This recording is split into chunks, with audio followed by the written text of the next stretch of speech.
సరికి 1887 మే 4th వచ్చేసరికి లూసిలీ అనే వ్యక్తి తను ఈ పోలీసుల యొక్క దమనకాండకి తట్టుకోలేక తన నోట్లో బాంబు పెట్టుకొని తనకు తానే ఆత్మ బలిదానం అనేది చేసుకోవడం జరిగింది. చివరికి 1988 మే 1న అప్పటి ప్రపంచ కార్మికుల యొక్క పోరాటాలు గుర్తించినటువంటి సమాజం 8 గంటలు పని, 8 గంటలు విశ్రాంతి, 8 గంటలు తన తాలూకా దినచర్యల్ని ఉద్దేశించి ఆ రోజు నుంచి ఈ రోజు వరకు కూడా 8 గంటలు పనిదినం అనేది ప్రారంభమైంది. కానీ ఈ రోజు కూడా కార్మికులకి ఫలాలు అందుతున్నాయంటే అది కూడాను ఎండమావే.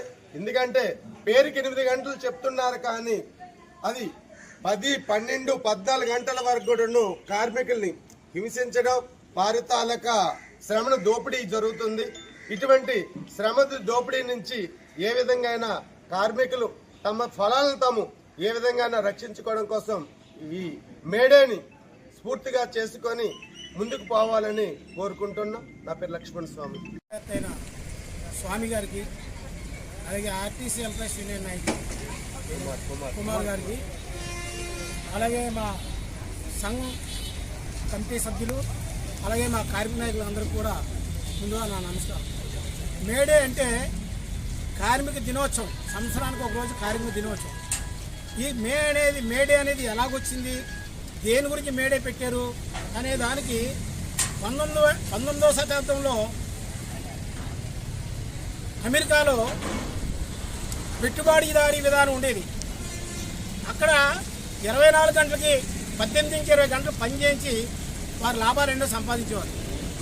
కార్మికులకి ఎదువైన రెస్ట్ కానీ ఏదైనా ఆర్థిక లావాదేవీలు కానీ సమంగా ఉండగా దాన్ని కార్మికుల్లో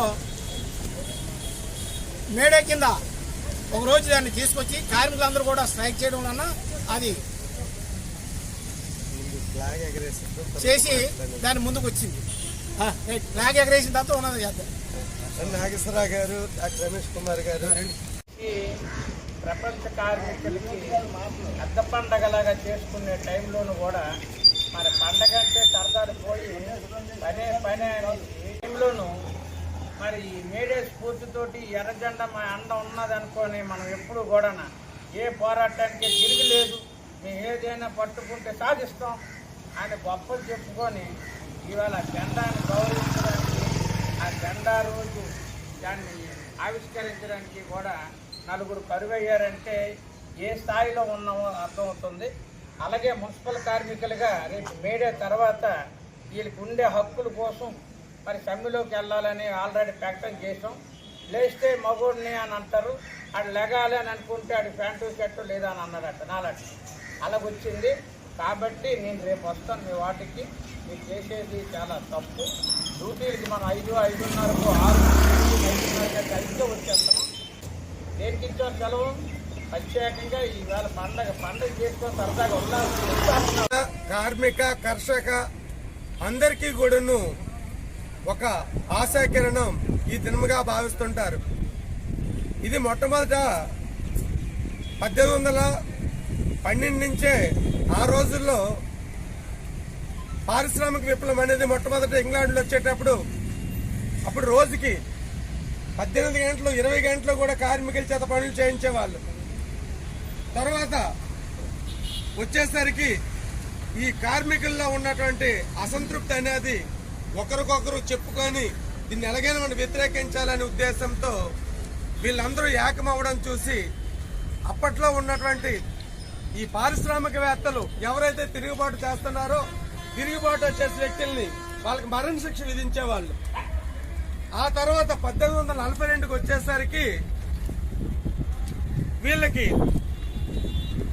ఎప్పుడైతే ఎవరి మీద తిరుగుబాటు చేస్తే మరణ శిక్ష విధిస్తున్నారు అని చెప్పేసి ప్రధానంగా కార్మికుడు దానికి ఉద్దేశం ఏంటి, యంత్రాల వల్ల మాకు పని పోతుంది అనేది బాధ.